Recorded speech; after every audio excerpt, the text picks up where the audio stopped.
Welcome back to the Pig Trail Show. We're joined by a very special guest. You guys know him, you love him, Jordan Walsh, who former Arkansas Razorbacks basketball player, but now playing for the Boston Celtics. He was taken in the second round by the franchise just a month ago. It feels like it was so recent now. I'm like, wait a second, it's July.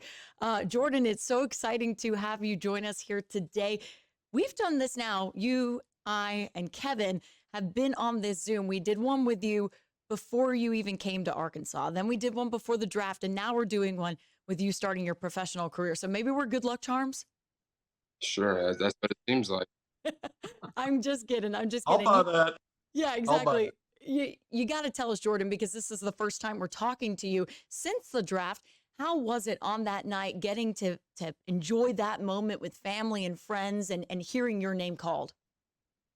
It was an amazing feeling, being able to achieve something that not a lot of people get a chance to do that I've been dreaming about for years. It's obviously an honor. I'm glad that, it was the Celtics that took me, as their only pick in the draft. It obviously means a lot to me. I'm excited to be able to get to work now and hopefully win another championship with the Celtics for sure. Absolutely. I know Celtics fans listening to that like to hear that statement right there. How was it? We talked about you getting to have your own draft party in your hometown in Dallas with your family and friends. How was it getting to share that moment with them, spend that night with those guys? It was super fun.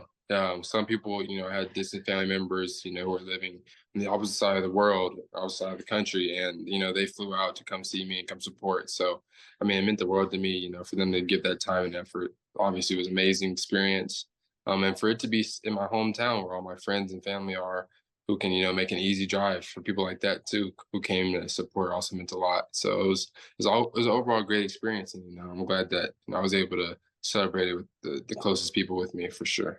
You have been so busy in just the past few weeks with the Celtics doing the summer league. And then when you were drafted, you flew out to Boston and they already had community events set up for you. You got to meet, boys and girls clubs there and do kind of that. Talk about what you got to do kind of that first week you were drafted with Boston. So obviously, right after the draft, a couple days after the draft, I showed up in Boston. Immediately, I got to a Boys and Girls Club event. It was super fun. The kids loved it. The energy was there. It was crazy. They were super competitive.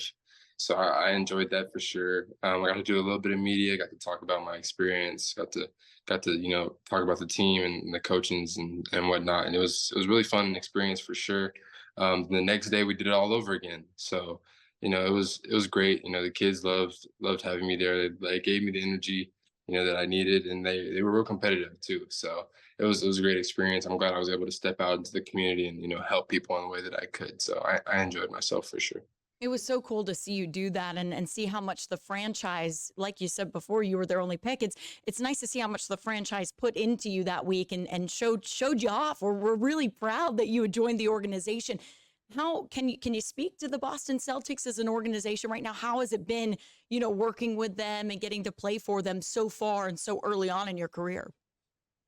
It's been amazing. Obviously, you have that dream of playing in the NBA, and you just dream you have a chance to play with an organization that's the best in NBA basketball, which is the Celtics. For me to be a part of that organization, I really get to see the professional aspect of basketball and the professional feeling or energy that's around the other players.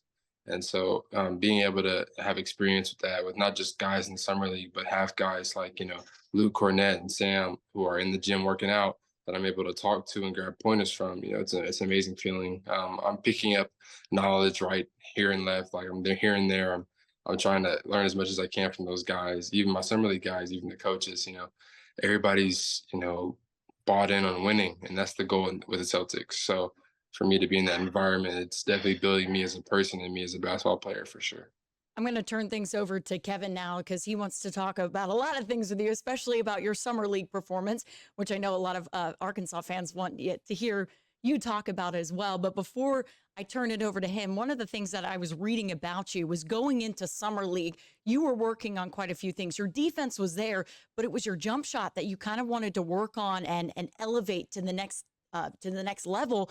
And you did that. We saw that in the summer league.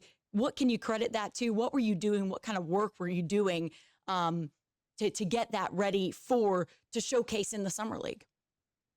Obviously, so it all started after the season ended with the Razorbacks, and I knew that what I needed to work on. Obviously, jump shooting and shooting threes was a big part of that. So as soon as the season ended, I was back in the gym. I was working out. I was trying to hone my skills so that I could be better for these workouts, these teams. And so eventually, Boston was my first workout and almost my last workout. And I knew since the first workout, like Brad Stevens said it best. I shot like 50 out of 100 for three. The second workout, I shot like 75 out of 100. So I feel like, for me personally, the work and the grind has always been a big part of it. And so that's what I did. Just kept working at it, kept grinding at it. Eventually, I built that confidence back up in my jump shot. And I knew by the time summer league came around, I would be ready. And so when it came around, I was able to shoot confidently and make a lot of those. So it was a great experience for sure. It was the work though that got me there. And shoot confidently, you were able to do. I'm going to let Kevin now jump in because I'm sure he wants to talk about that, right, Kevin? That was the first part I was going into, so we're kind of going to segue into it. You hit on some of it there, Jordan, but one of the things, it's such a fast track going from draft to summer league. And there's its own brand of nervousness, maybe pressure waiting on draft night. But then that first game in summer league, you always wonder how guys are going to handle that, especially rookies that are even one and done. Because there's a lot of guys that are veterans, and even the summer league guys with NBA experience.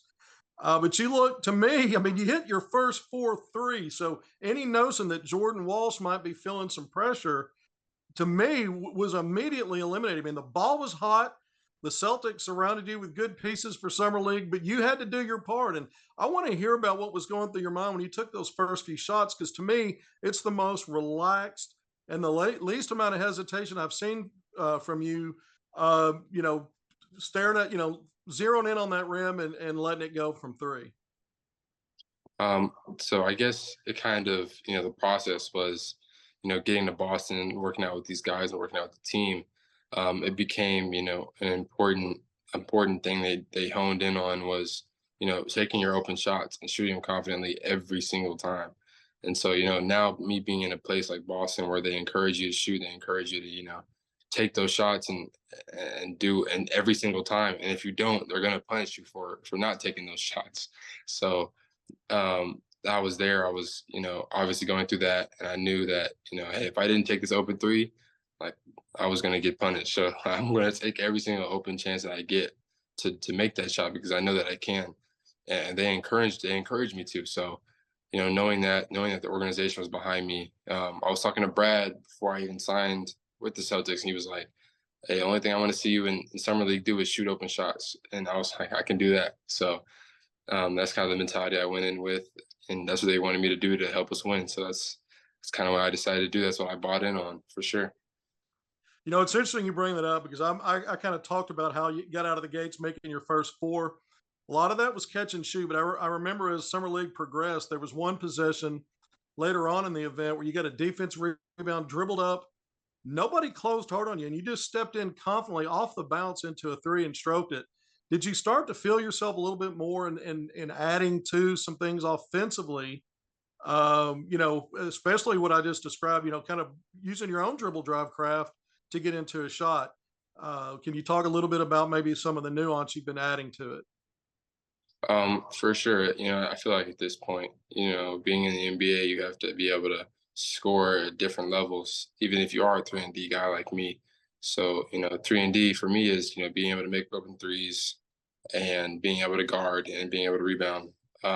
So the biggest thing for me was being able to find where I can get those shots off at that are easily uncontested, that I know I can make, that can help the team get over maybe a hump that they're going through or whatever it may be. Being able to get those easy shots, and for me, knowing that I can make them and seeing it in game after I've worked on it in the gym, seeing those options be available in a game, I have to take them, and that's kind of what the team has been teaching me and helping me get through. Like I always say, like back in practice, in summer league practice, there was a corner three I didn't shoot, and I pump faked. I took one dribble and then I shot it. I made it, but the coaches stopped the whole practice, and they were screaming at me, yelling at me, like, "Why did you not shoot the first three? You were wide open." So I kind of always remember that going into each scenario and each possession in the summer league games where, if I'm open, even the slightest, even if it is off the dribble, like I have to shoot it. No, it's a great point. And, I go back to the combine. We haven't talked about the combine here yet, but I remember you only took 3 threes in about 40 minutes. You played 20 minutes in one combine 5-on-5, about another 20, give or take, but about 40 minutes worth. You had a triple double, by the way, in 40 minutes, but you didn't shoot a lot of threes. But that's where I want to kind of transition to, because in summer league, a lot of the stuff you flashed at the combine, we really saw show up. Your ability to make not only the extra pass, but use your creativity to make defenders come, and then you dish it off to somebody for an open look. You did a really good job moving the ball and showing some. I think it's been a big underrated part of your game is your ability to pass guys open and give them easy looks. We know your rebounding was solid, both not only in the combine. I mentioned the triple double. The rebounds was a big part of that. The assists, obviously scoring, but I think you're right around 4 rebounds a game in summer league. But talk about these extra parts of things, because shootings everybody's paying attention to is a 3-and-D, but the D part and some of the other blue collar stuff, and then you're passing. So kind of get into some of that for us, if you would. I mean, yes, obviously my label is like a 3-and-D guy, but at the end of the day, you still have to be a basketball player. I still have to be, the type of player that I am, which is a hustle guy, defensive guy, defensive anchor type of player. But that also includes, rebounding at a high level, trying to get steals, like diving on the floor, stuff like that. That's still in my, you could say, job description that I'm going to do every single night. And obviously, the shooting the threes and the getting the steals are important, a big part of that description. But also being a guy who can go and get 5-6 rebounds a game, whose game is not predicated on whether he's scoring or not. Those are important factors that contribute to a winning organization and a winning team. And I'm just glad that I could be that guy for the Celtics. All right, let's look at some of the stats. I mentioned that first game, 18 points at the time. That led all the Pro Hogs in Summer League in the scoring. Then you had a 25-point, 8-rebound effort. There were games where maybe you started a little bit slow shooting, but the effort was always there, and then you'd come around. So all of your shooting numbers, I mean, when you look at it, you led Pro Hogs in scoring in Summer League, 16 points a game. You led 3-point efficiency, nearly 41%. And there was good volume there, over 5 takes per game, just a little over 2 makes per game. Your free throw shooting hovering around 80%. You got there quite a bit.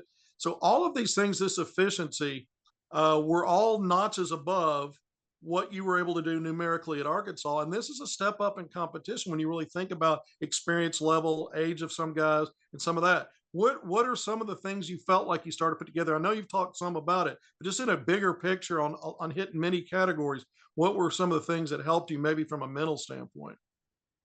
Um, I think a big help was Arkansas.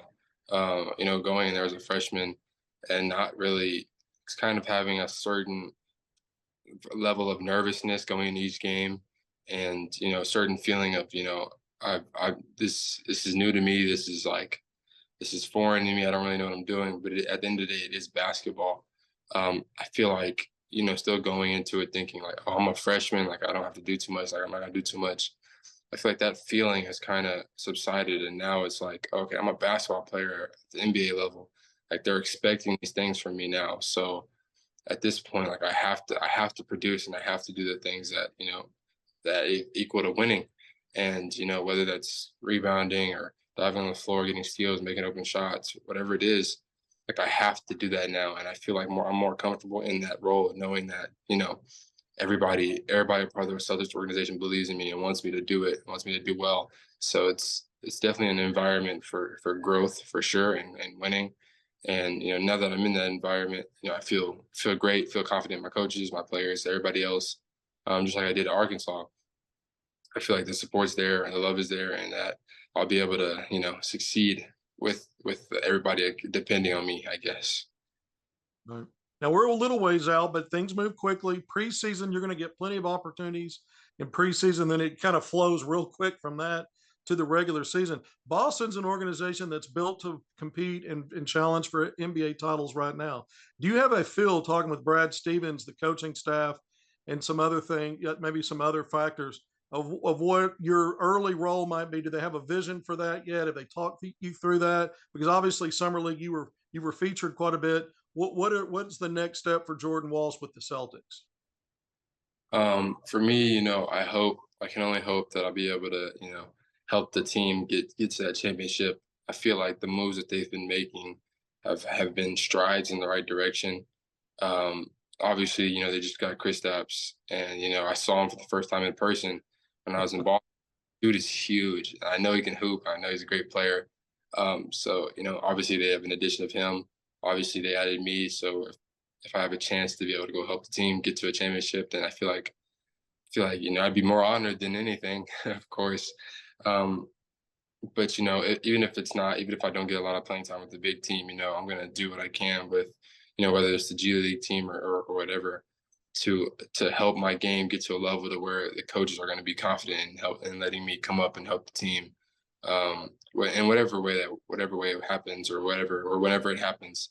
Now I'm just kind of working, honing my skills, getting ready for that chance. Even if it ever comes, or even if it doesn't come, I'll still be getting better for the next year. Porzingis is really big, but so is Jalen Brown's contract. That's a record contract, over 300 million.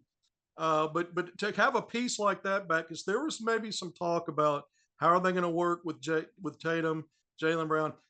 Just as someone that's coming in and understanding the importance of a player like that, when you saw that deal worked out, what does that do for your comfort level for the organization and then for yourself? I feel like, at the end of the day, JB and Tatum are always going to be, that kind of duo that always working together to bring the Celtics over the hump. And I feel like that's not going to change, even with the money changing or whatever. I feel like, they're always still going to be that duo that's kind of like they were there with the Celtics, grinding it out, trying to get a championship. And, now they're adding more pieces. So it's definitely going to be a journey. It's definitely going to be a fun time for sure. Obviously, congratulations to JB for that. Super proud of him. Super happy for him. But we all know that at the end of the day, the whole goal is to win another championship, and that's what Boston wants. That's what the fans want. That's what the city wants. So that's what we're striving towards for sure.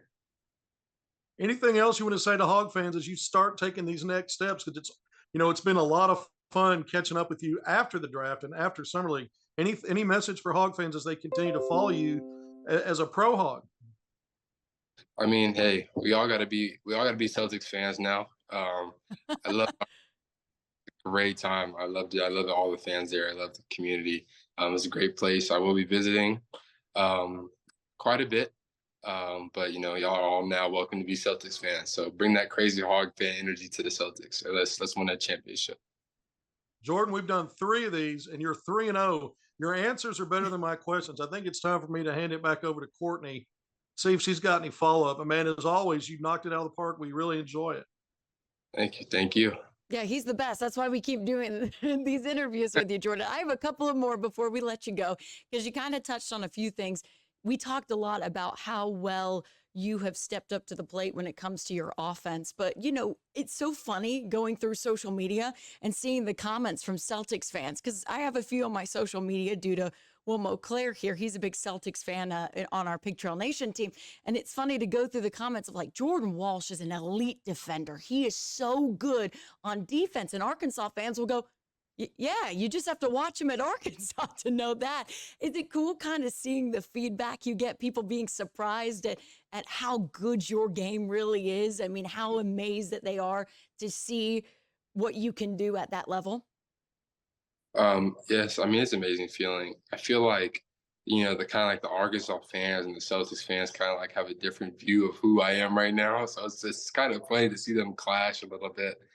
Um, Obviously over, innocent fun stuff, but to see them, kind of talk about how, the Celtics experience and the Hog experience, how they're like really different, just with the small, taste of summer league. To have them have that comparison is pretty funny to see. Um, Obviously, they're both well.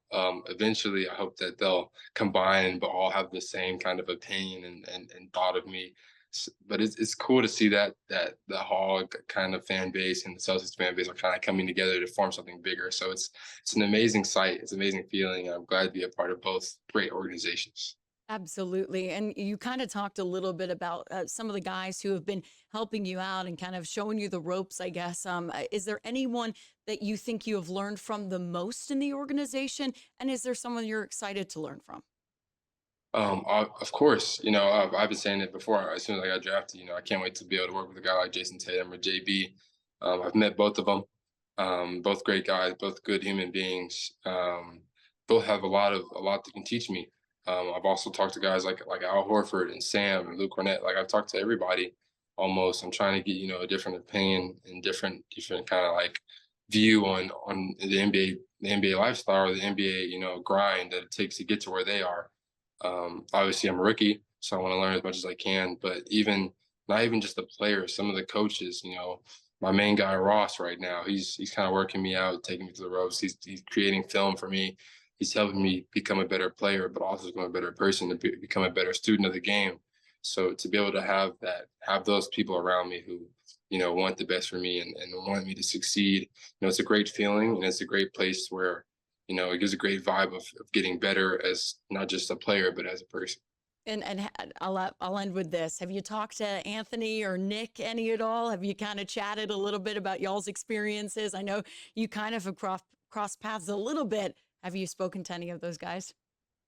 Definitely. The Hogs. We stay in contact. Me and AB were planning to do a summer league jersey swap, but then he ended up not playing, and I was kind of like, yeah, you don't want this sweaty jersey, so it was kind of swapped. But he was real happy that he ended up in Florida. So he was real happy with that. Nick's happy in his situation too. He had a big night in summer league. He dropped like 30. So we talked about that, and I was like, "Yo, bro, this ain't new, Nick. Like we know what this is. Like we know you can hoop." So we always talk. Still have our group chats and everything. We try to play the video games together, but we talk as much as we can. We stay connected, and we're still friends at the end of the day. I love that. So you didn't jersey swap with AB? Did not. I've got one more. I've got one more actually, guys. Okay. We you were really a menace. We were talking about the elite defensive play, but on some of the ball handlers, your on-ball defense, really harassing guys and making it hard for them to cross mid-court or get into offense. I always wonder about these things. I know there's some trash talking, but are any of these guys begging you to please just give them a little daylight, just give them a little room to breathe? Why are you out here defending me 40 feet from the basket? You ever hear anything? Is there any complaints, Wage, Jordan? I've heard a couple of times, a little free throw line talk. Where it's like, yo, why are you going so hard? Why are you like, come on, bro? Like, I can't even get the ball past half court. I was like, bro, like, this is me. I'm here all season, buddy. So it's a little trash talk at the free throw line. It's pretty funny. So it's all in good spirits, all in good competition though. But it's definitely some trash talk though, for sure. That's fun. I love that. I absolutely love that. Jordan, anything else you want to add? Anything we didn't ask about? Anything else you want to say? Man, y'all are better than this than I am. So y'all covered it all. Oh, we love that. We love that. Thank you so much, Jordan, for joining us. Thanks, Jordan. And we'll have so much more Pig Trail Show coming up after the break. Stay with us.